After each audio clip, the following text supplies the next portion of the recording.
We'd love to know, what part of the world are you watching from right now? Let us know in the comments. Now, let's dive into today's story. Chapter 1. The Discovery. Phoenix Reynolds stood at the edge of his property, overlooking the sprawling estate he'd built from nothing. At 52, he'd transformed from a scrappy contractor taking whatever jobs he could get to the owner of Reynolds Construction, one of the most successful development companies in the Northeast. The calluses on his hands had softened over the years, but the resolve in his eyes remained steel-hard. His phone buzzed in his pocket, another message from his sister, Beverly. He ignored it. She'd been trying to talk to him for weeks about Marilyn, his wife of 28 years. Phoenix wasn't stupid.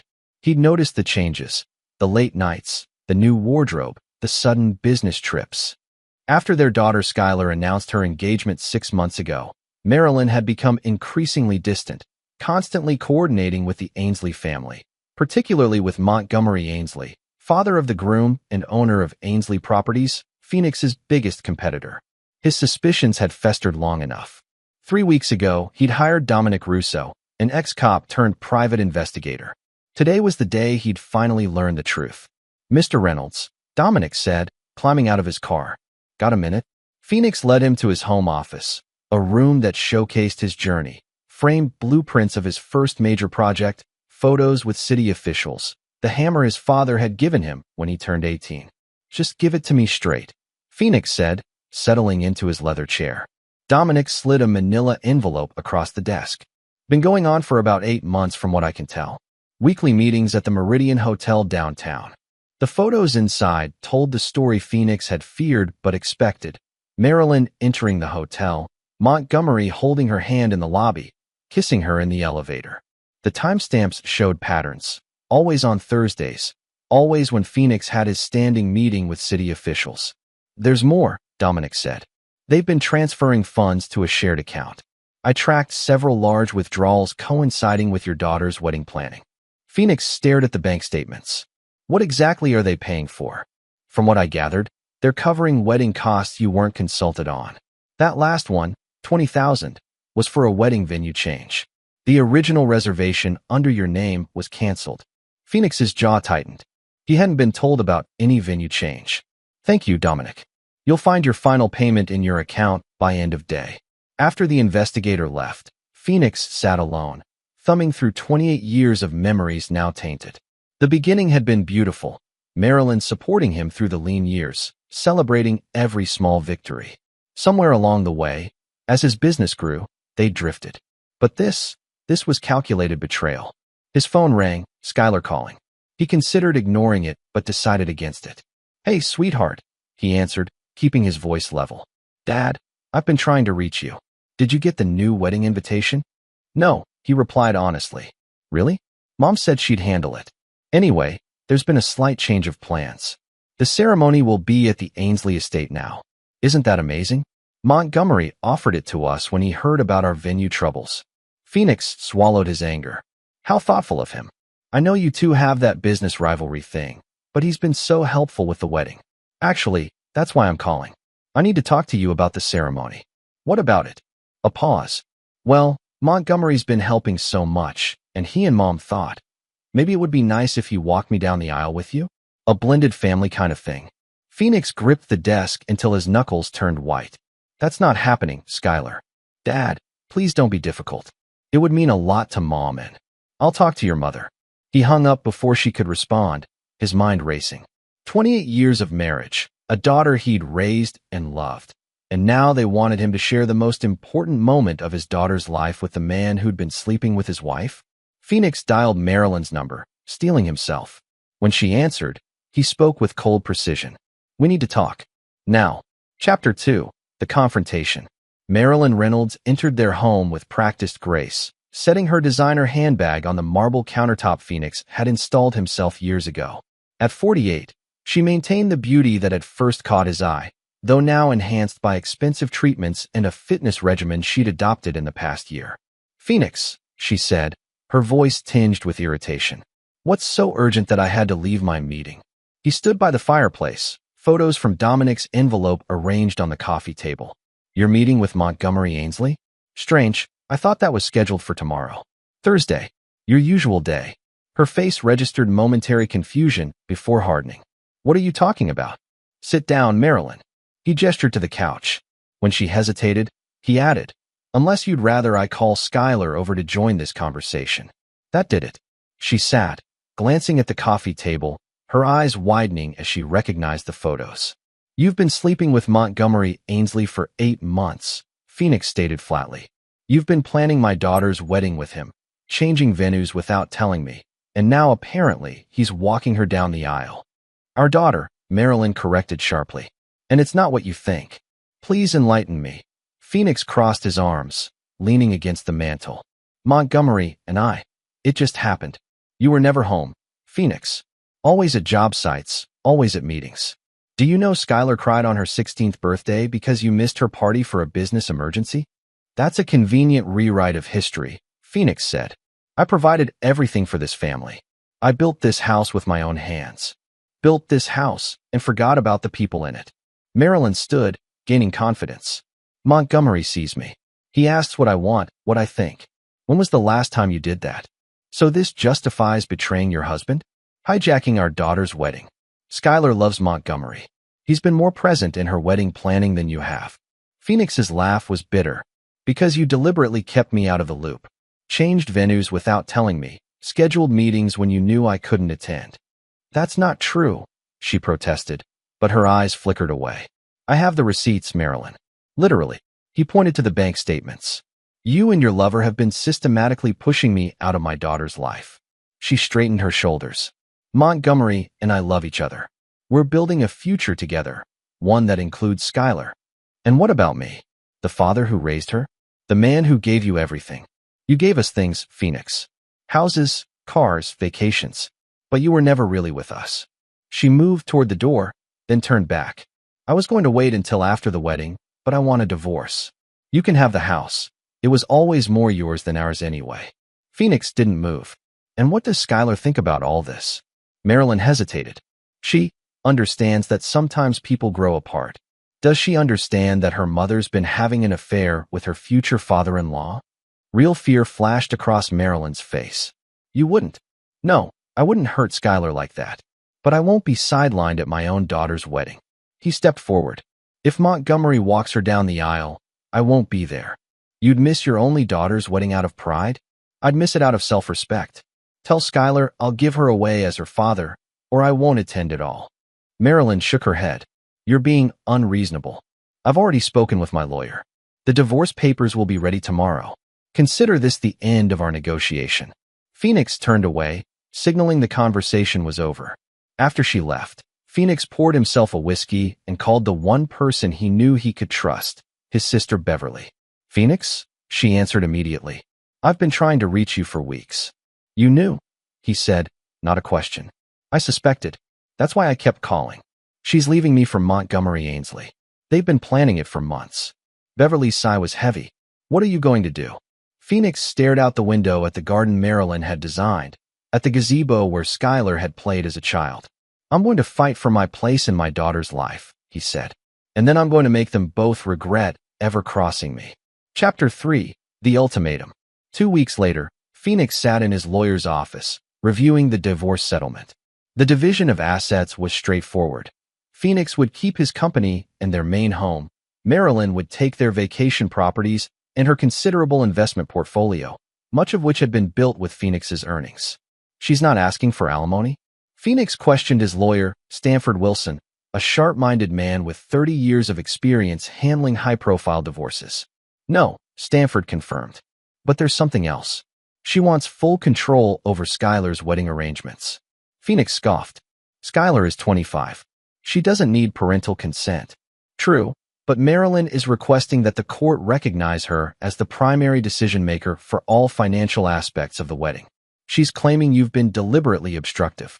That's rich, considering she and Montgomery changed the venue without consulting me. Phoenix drummed his fingers on the conference table. What's her angle? Stanford adjusted his glasses. My guess? It gives her and Montgomery control of the narrative. If you're excluded from the planning, they can shape how Skylar sees your role. And how's that working out for them? Quite well, unfortunately. Stanford slid over a formal-looking envelope. This arrived at my office this morning. It's addressed to you. Phoenix opened it to find a wedding invitation, addressed simply to Mr. Phoenix Reynolds. Not father of the bride. Just his name, like any other guest. Inside was a handwritten note from Skylar. Dad, I hope you can support my decisions for MY Day. Montgomery will be walking me down the aisle as a symbol of our families uniting. I'd still like you there, but please understand this is what I want. Love, Skylar. Phoenix felt his blood pressure rise. The handwriting was Skylar's, but the words, the manipulation, reeked of Marilyn and Montgomery. They've poisoned her against me, he said quietly. It's a classic alienation tactic, Stanford agreed. Create a situation where you either accept a diminished role or appear unreasonable for objecting. Phoenix stood and paced the office. I won't be a prop in their performance. What are you going to do? First, I need to talk to Skylar directly, without Marilyn or Montgomery present. Phoenix tried for days to arrange a meeting with his daughter. Text messages went unanswered. Calls went to voicemail. Finally, in desperation, he showed up at her apartment. Skylar answered the door in workout clothes, surprise registering on her face. Dad, what are you doing here?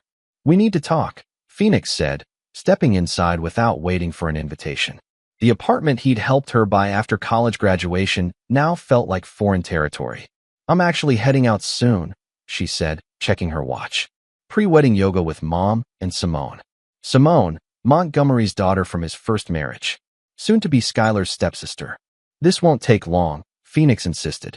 I got the wedding invitation. Skylar's expression hardened in a way that reminded him painfully of Marilyn. And, are you going to make this difficult? I'm trying to understand why my daughter doesn't want her father to walk her down the aisle. It's not that I don't want you there, she countered. I just think having Montgomery do it makes more sense for our families going forward. Our families. Phoenix repeated. Skylar, that man is sleeping with your mother while she's still married to me. Skylar flinched. Mom said you try to turn me against them. They told me everything, Dad. How you've been emotionally absent for years. How you prioritized work over family. They're not the bad guys here. Phoenix felt as if he'd been punched. And you believe them? I've lived it. Remember my high school graduation? You were on a call the entire ceremony. Or my art show in college. You didn't even show up. I was securing the Westbrook contract that paid for this apartment, Phoenix said, gesturing around them. And I missed your art show because there was a collapse at a job site and 2 of my men were in the hospital. There was always some excuse. Skylar grabbed her yoga mat. Mom and Montgomery support each other. They show up. That's the kind of relationship I want modeled at my wedding. Phoenix took a deep breath. Skylar, I won't attend as just another guest. Either I walk you down the aisle as your father, or I won't be there at all. Her eyes widened. You'd miss my wedding over this? I'd miss being used as a prop in a ceremony designed to humiliate me. He moved toward the door. The choice is yours. Let me know what you decide. Outside, he called Beverly. She's completely under their influence, he said as soon as she answered. I've given her an ultimatum. Either I walk her down the aisle or I won't attend. Risky move, Beverly replied. What if she chooses them? Phoenix watched the skyline of the city he'd helped build, towers he'd constructed glinting in the afternoon sun. Then I'll be on a beach somewhere during the wedding. And when it all falls apart, which it will, they'll know exactly what they've lost. Chapter 4. The Decision. The invitation to the rehearsal dinner arrived with Phoenix's name conspicuously absent. His ultimatum had been answered. Skylar had chosen Montgomery and Marilyn's version of events over her own father. Phoenix sat in his home office, surrounded by the life he'd built, feeling like a stranger in it. The phone on his desk rang, Beverly again. You need to reconsider, she said without preamble. Skylar's wedding is in 3 days. I'm aware, Phoenix replied, his voice devoid of emotion. And my position hasn't changed. Phoenix, this is your daughter. Your only child, who has made it abundantly clear that her mother's boyfriend is more important to her than I am. He pulled up his email, checking flight confirmations. I've booked a trip to Barbados. I leave tomorrow. You're seriously going on vacation during Skylar's wedding? Beverly sounded incredulous. What would you have me do? Sit in the back row and watch Montgomery walk my daughter down the aisle? Smile through the father-daughter dance while I'm relegated to the sidelines? No, thank you. Have you even spoken to Skylar about this? Phoenix's jaw tightened. I've tried. She's blocked my number. Oh, Phoenix. Beverly's voice softened. This is exactly what they want. If you're not there, they win. This isn't about winning, Bev. It's about dignity. Phoenix looked at the photo on his desk, Skylar at age 8, sitting on his shoulders at a construction site, both of them wearing hard hats and wide smiles. Besides, I've arranged something for her. A private account in her name with enough money to start over if she ever needs to. The details will be delivered to her the morning after the wedding. She needs her father, not money. She's made her choice. Now I'm making mine. Phoenix ended the call, refusing to let his sister hear the crack in his voice. The next morning, Phoenix packed lightly. A few casual shirts, shorts, sunglasses. Things for a man with no responsibilities, no family obligations. His phone buzzed continuously, but he ignored the calls from unknown numbers, likely wedding vendors or distant relatives wondering about his absence. As he loaded his suitcase into his SUV, a car pulled into his driveway. Grant Keller, Marilyn's brother, stepped out. Running away, Reynolds? Grant called, approaching with the confident swagger of a man who believed he held the moral high ground. Taking a vacation, Phoenix corrected, closing the trunk. Something wrong with that? Besides the fact that your daughter's getting married in 2 days? Yeah, something's wrong. Grant stopped a few feet away. Marilyn asked me to talk some sense into you. Phoenix laughed humorlessly. That's rich. Marilyn wants me at the wedding now. She wants what's best for Skylar. The kid's stressed enough without daddy drama. Interesting perspective from the brother of a woman who's been having an affair with the father of the groom. Phoenix checked his watch. Look, I appreciate the family intervention, but I have a flight to catch. Grant's expression shifted, something like understanding crossing his features. For what it's worth, I think you're getting a raw deal here. Marilyn's always been ambitious. That's one word for it. But Skylar's caught in the middle. This isn't her fault. Phoenix sighed, the weight of the situation pressing down on him. Tell her I love her. Tell her my door is always open when she's ready to hear the truth. Grant nodded slowly. I'll tell her. Safe travels, Reynolds. Hours later, Phoenix sat on a chartered yacht off the coast of Barbados, the endless blue of the Caribbean stretching before him.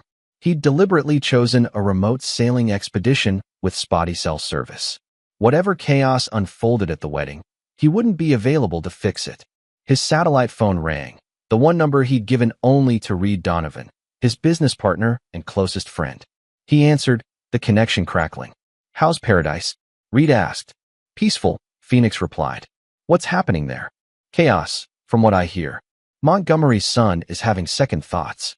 Apparently, he just found out about the affair and isn't thrilled about his dad sleeping with his future mother-in-law.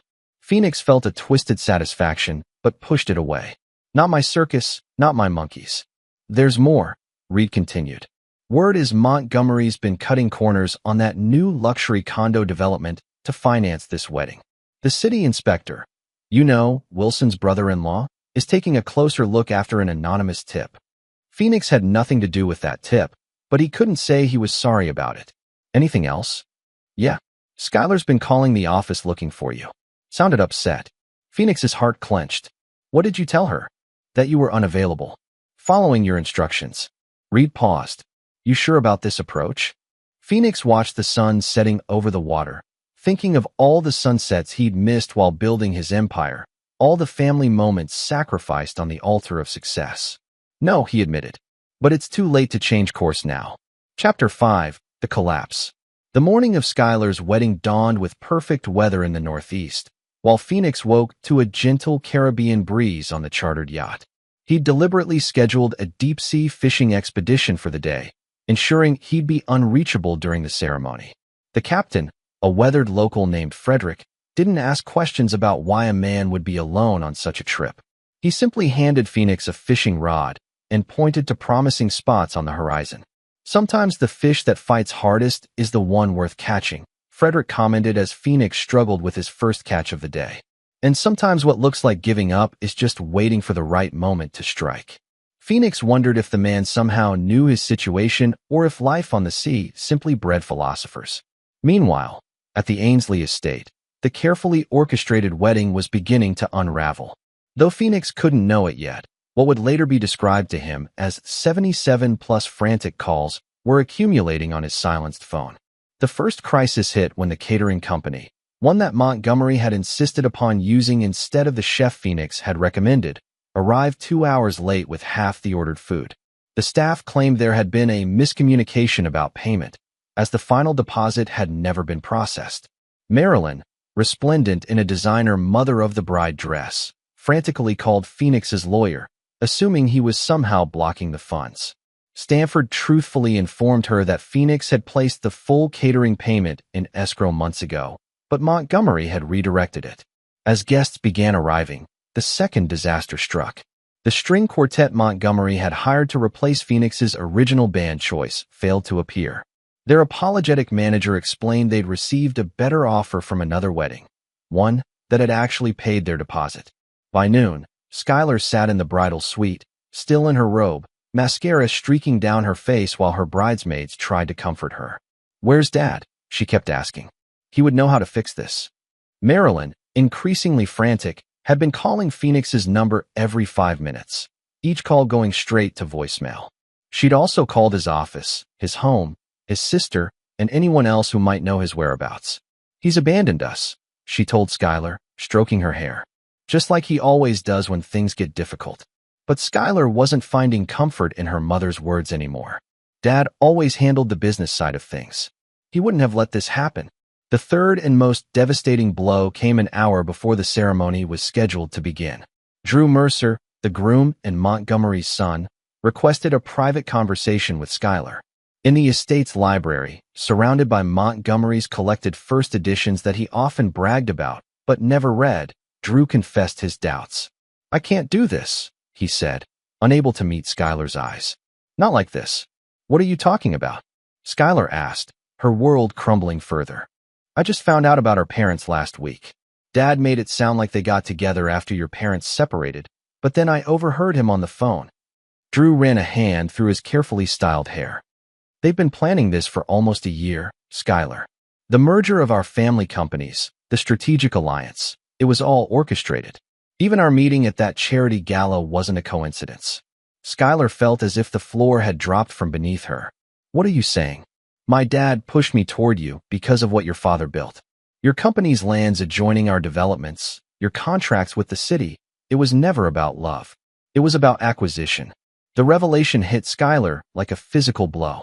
"Did you know? Was our relationship part of this plan?" Drew finally looked at her, his eyes showing genuine pain. "No. What I feel for you is real. But I can't start our life together with this hanging over us. I can't be part of my father's schemes anymore." Outside the library door, Montgomery was arguing loudly with the wedding planner about rearranging the seating chart now that several key guests, business associates of Phoenix who had declined upon learning he wouldn't attend, had canceled. "Fix it," Montgomery shouted. "I'm paying you enough to make this perfect." The wedding planner, a young woman who had been Skylar's friend in college, quit on the spot, throwing her clipboard at Montgomery's feet. As the carefully constructed facade crumbled, Skylar made a desperate call to the one person who had always fixed things, her father. Her call joined dozens of others in the void of his silenced phone. By evening, what should have been a reception was instead a somber gathering of confused guests picking at hastily ordered pizza. The wedding had been postponed due to unforeseen circumstances. Montgomery was nowhere to be found, having retreated to his study with a bottle of scotch. Marilyn sat alone at what would have been the head table, repeatedly checking her phone. And Phoenix, unaware of the chaos, watched the sunset from the deck of his chartered yacht, wondering if his absence had made any impact at all or if the wedding had proceeded smoothly without him. "More calls coming in for you," Frederick noted, pointing to the satellite phone Phoenix had left in the cabin. "Must be something important." "It can wait until tomorrow," Phoenix replied, casting his line into the darkening water. "Today is about getting away." "Running away and getting away ain't the same thing," Frederick observed, his weathered face thoughtful. "One's about fear, the other's about peace." Phoenix considered this as he felt a strong pull on his line. "And how do you tell the difference?" Frederick smiled. "When you're running, you're always looking back.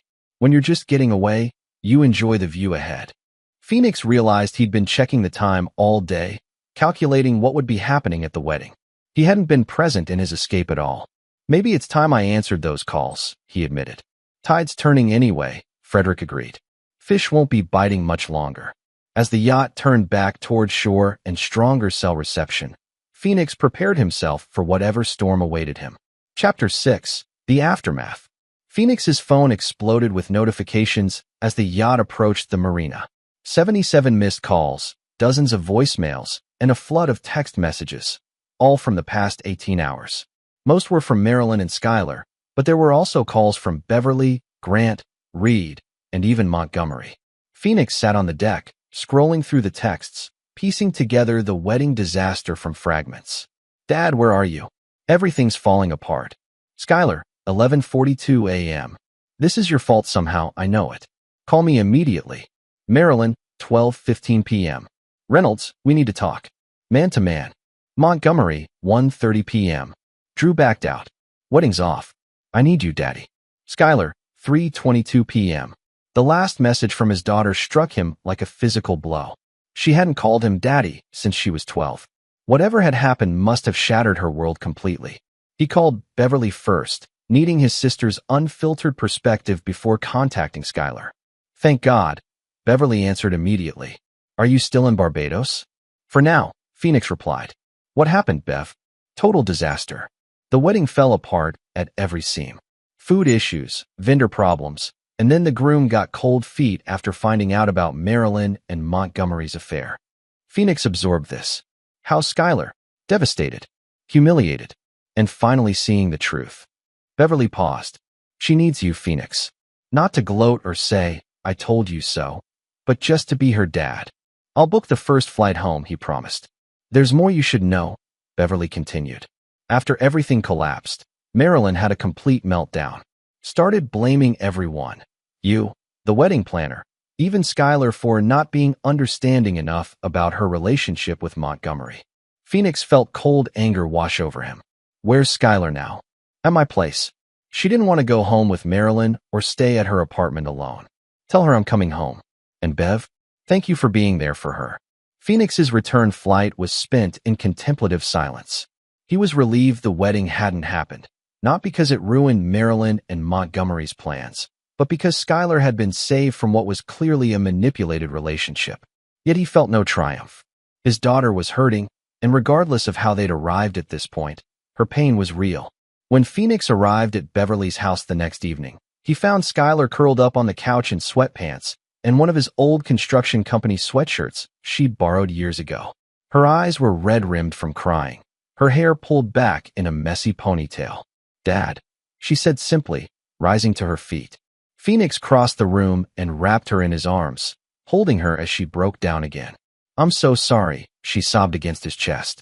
You were right about everything, and I wouldn't listen. Shoo, he soothed, stroking her hair. None of that matters now. Drew told me everything, she continued through tears. How Montgomery pursued Mom to get to your company.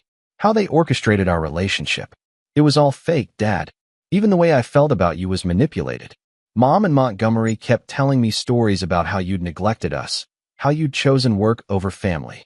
Phoenix guided her back to the couch, sitting beside her. Some of that was true, he admitted. I did work too much. I missed things I shouldn't have. But I never stopped loving you, Skylar. Everything I built was for you. Beverly brought them tea and quietly left the room, giving father and daughter privacy. I don't know what to do now, Skylar confessed. I feel so stupid. Everyone saw it, but me. You saw what you wanted to see. A mother who supported you. A future that seemed perfect. Phoenix took her hand. We all have blind spots when it comes to the people we love. Skylar looked up at him, her eyes vulnerable but clearer than they'd been in months. How do you forgive yourself for being so wrong about someone? Phoenix thought about Marilyn, about 28 years of marriage ending in betrayal. You acknowledge the mistake, learn from it, and move forward wiser. Did you know this would happen? Is that why you went to Barbados? I knew something wasn't right, Phoenix answered honestly. But I went away because I couldn't bear to watch from the sidelines. That was my mistake. Skylar squeezed his hand. Will you help me fix this mess? The venue deposits, the vendors, there must be thousands of dollars tied up in all of it. Don't worry about any of that, Phoenix assured her. We'll sort it out together. As they talked into the night, Phoenix realized that despite the pain, a door had opened. His relationship with his daughter, which had been systematically dismantled by Marilyn and Montgomery, now had a chance to heal.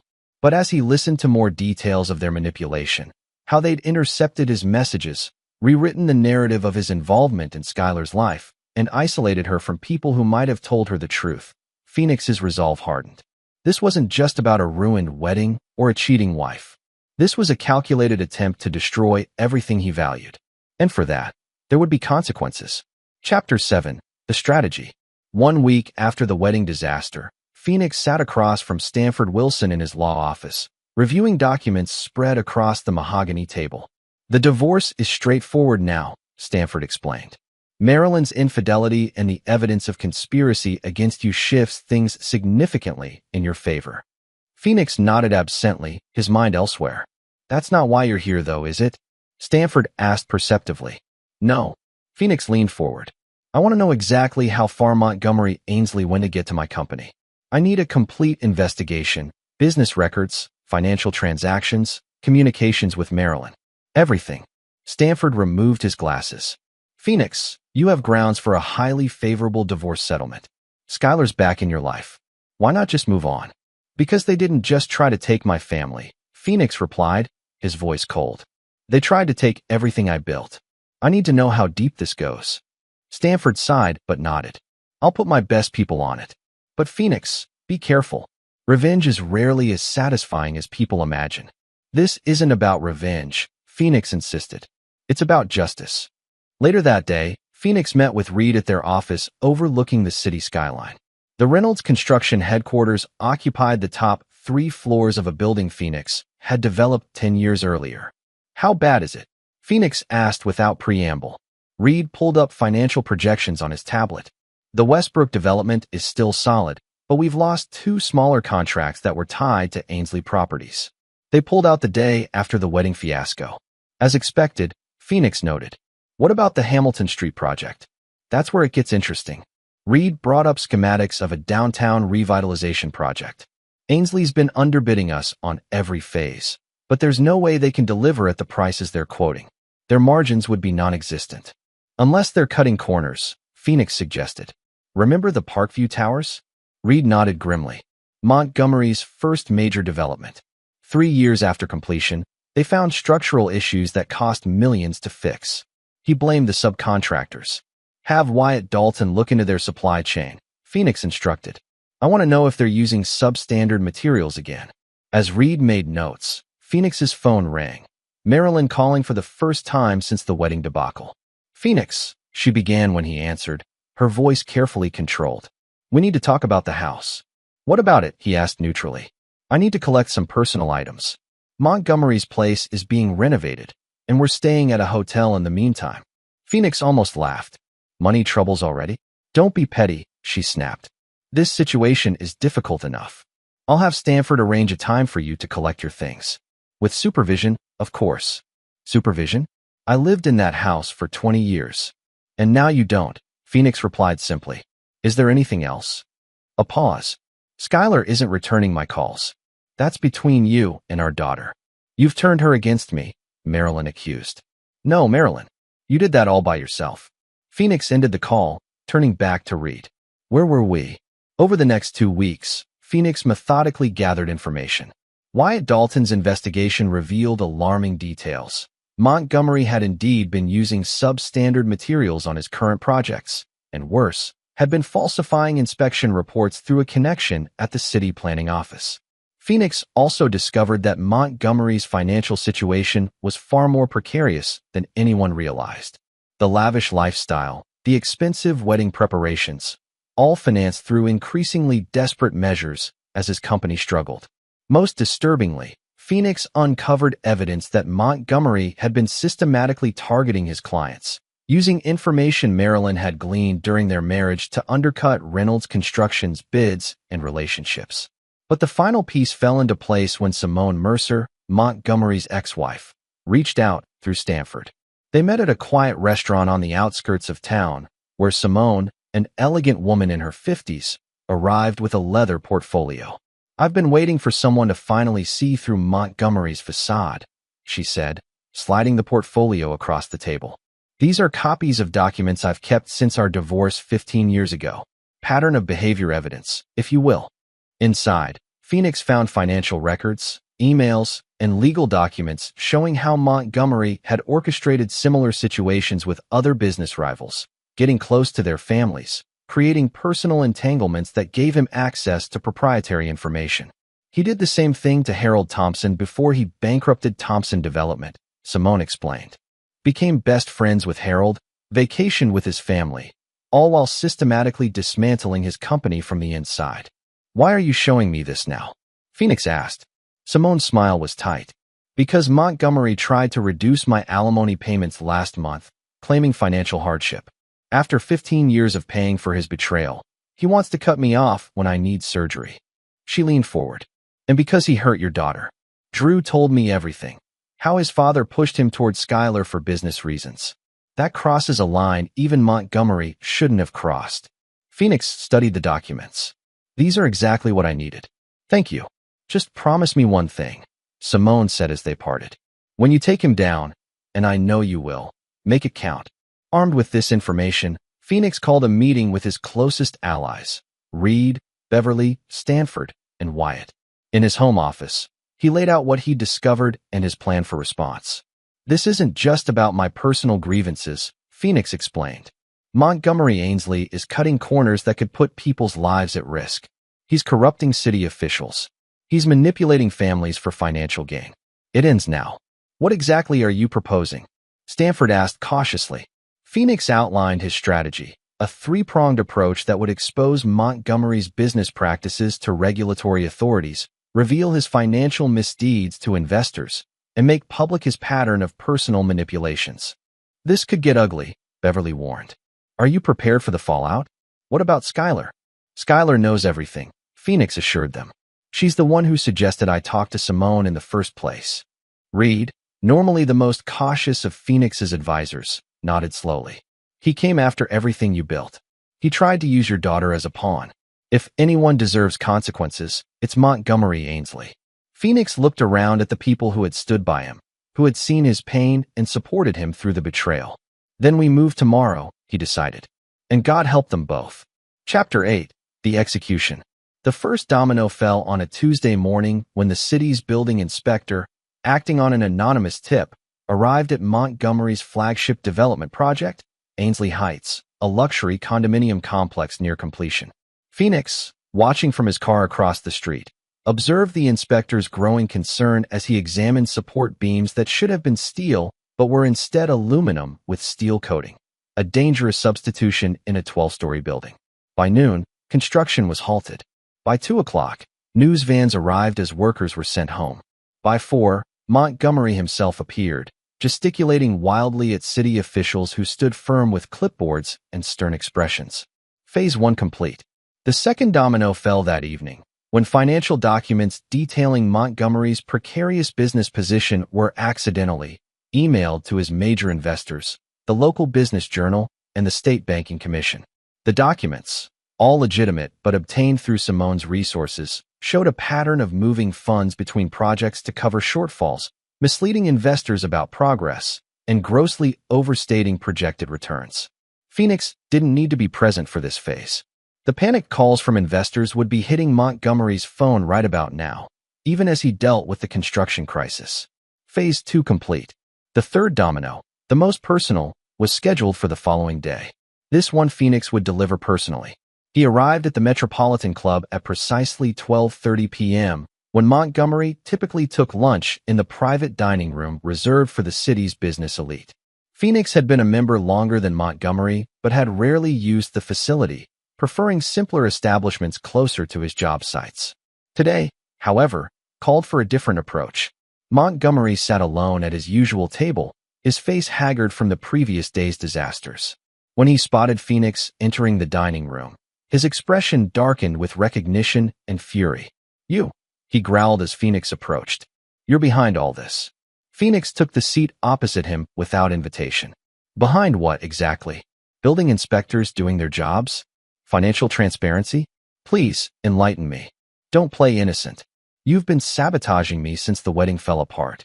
Phoenix signaled a waiter for coffee, his demeanor calm. Interesting theory. Similar to how you've been sabotaging me for the past year while sleeping with my wife. Montgomery's eyes darted around the room, aware of other diners who might overhear. That's different. Marilyn and I have genuine feelings for each other. I'm sure you do, Phoenix agreed easily. Just like you had genuine feelings for Harold Thompson's wife before you bankrupted him, or Richard Miller's daughter before you took over his company. Montgomery's face went pale. What are you talking about? Phoenix slid a folder across the table. Simone sends her regards. She kept quite the detailed records of your previous business strategies. Opening the folder with trembling hands, Montgomery saw copies of emails, photographs, and financial records documenting his pattern of personal manipulation for business gain. These are private communications, he whispered. Yes, Phoenix agreed. And in about 30 minutes, they won't be. Unless we reach an understanding. Montgomery's eyes narrowed. What do you want? First, you'll resign from the Hamilton Street Revitalization Project, recommending Reynolds Construction as your replacement. That's my biggest contract. Phoenix corrected.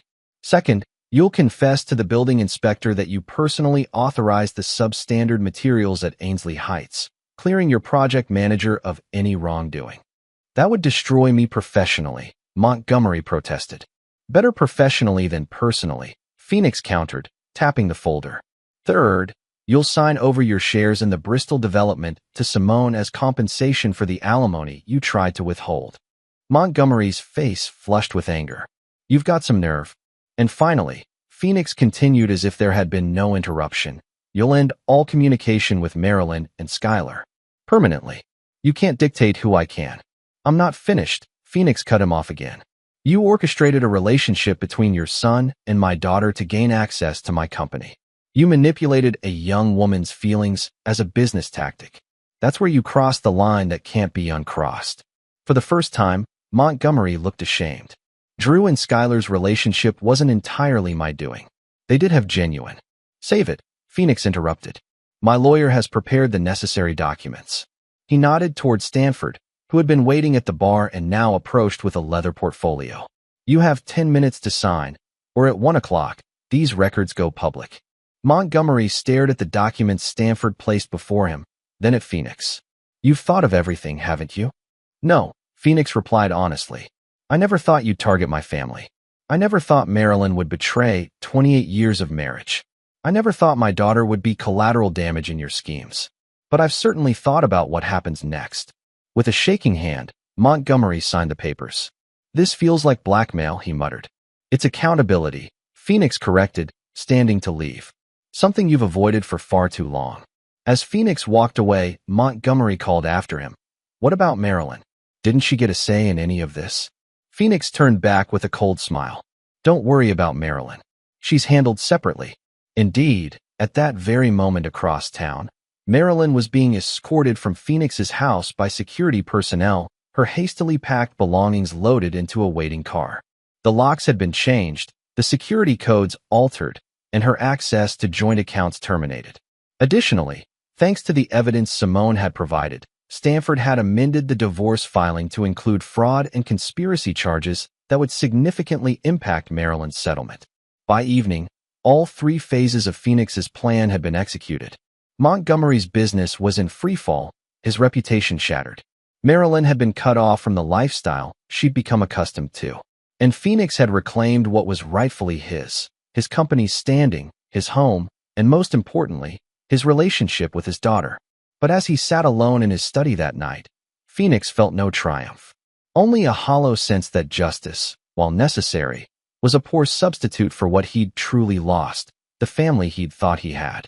Chapter 9, The Reconstruction. 6 months after what the local business papers had termed the Ainsley collapse, Phoenix stood on the roof of the newly renamed Reynolds Tower, formerly Ainsley Heights, surveying the city he'd helped build. The spring air carried the promise of new beginnings, a fitting atmosphere for the building's grand reopening under his company's management. After Montgomery's disgrace, the city had awarded Reynolds Construction the contract to complete and certify the luxury condominium project.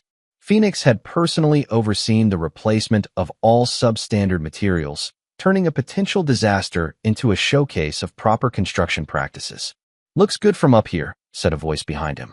Skylar, elegant in a business suit, joined her father at the rooftop edge. Thanks for coming, Phoenix replied, putting an arm around her shoulders. Means a lot to have you here today. Skylar had spent the past months rebuilding her life with the same determination her father applied to his projects. She'd returned to her original passion for architecture, something Montgomery and Marilyn had discouraged in favor of more suitable interests, and had recently joined Reynolds Construction as a junior designer. "I wouldn't miss it," she assured him. "This is your vindication." Phoenix shook his head. "Not vindication. Correction. We're fixing something that was built wrong from the start." The rooftop reception would begin soon, with city officials, investors, and media all gathering to celebrate the tower's completion. But first, Phoenix had a more private matter to address. "Have you heard from your mother?" he asked carefully. Skylar's expression tightened. "She calls occasionally, always when she needs something."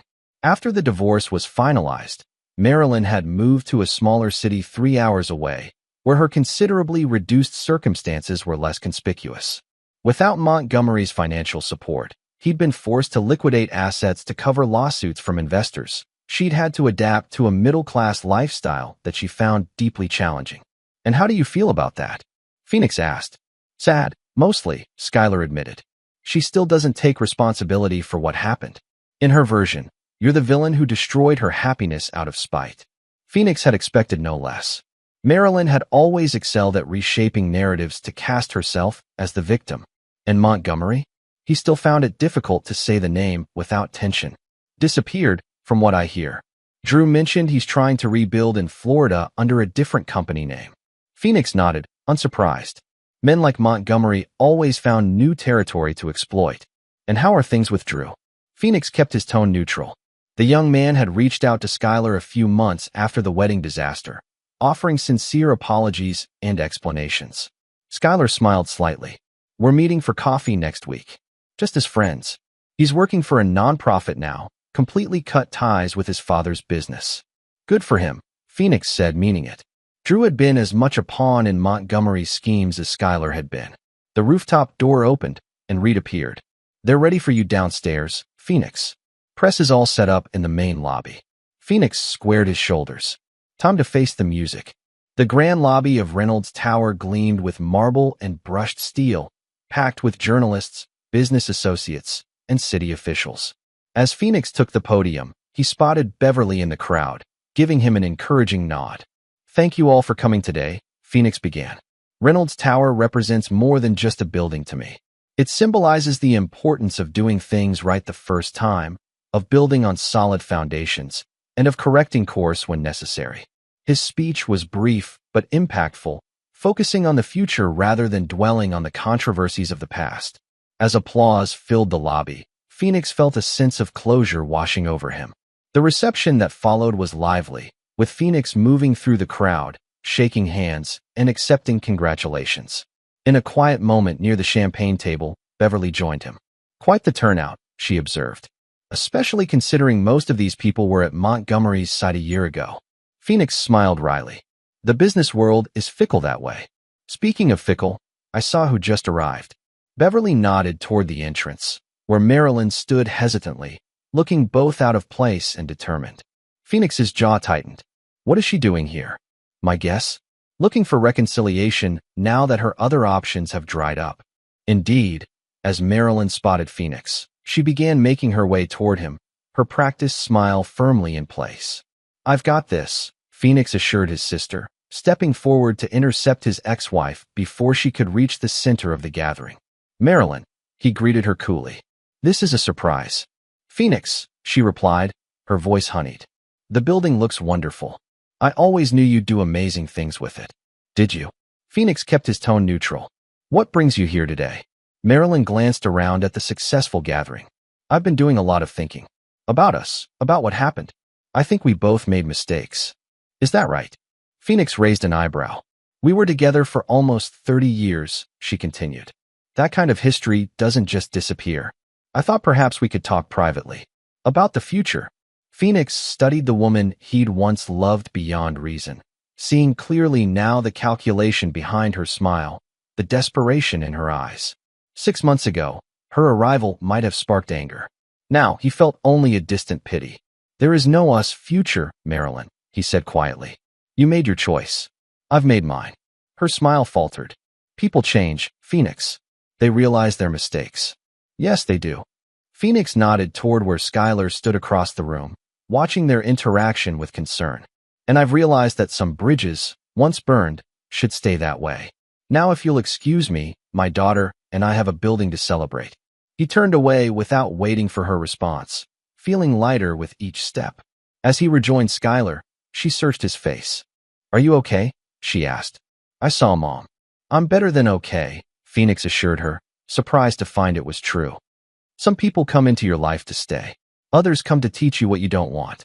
Your mother taught me that I deserve loyalty, honesty, and genuine love." Skylar squeezed his arm.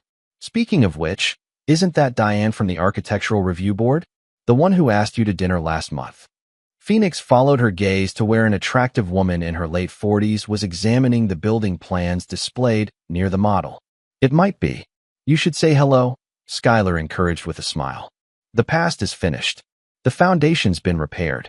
Time to start building something new." Phoenix considered this as he looked around the lobby of his reclaimed tower. In every direction stood evidence of his ability to transform disaster into success, to rebuild stronger after betrayal, to create beauty from ruins. "You know what?" he said to Skylar. "I think you're right." As Phoenix moved through the crowd toward Diane, he felt the last weight of resentment fall away. The wedding that collapsed, the marriage that failed, the betrayal that stung, all were now just steps that had led him here, to this moment of new beginnings. He had discovered the true cost of betrayal.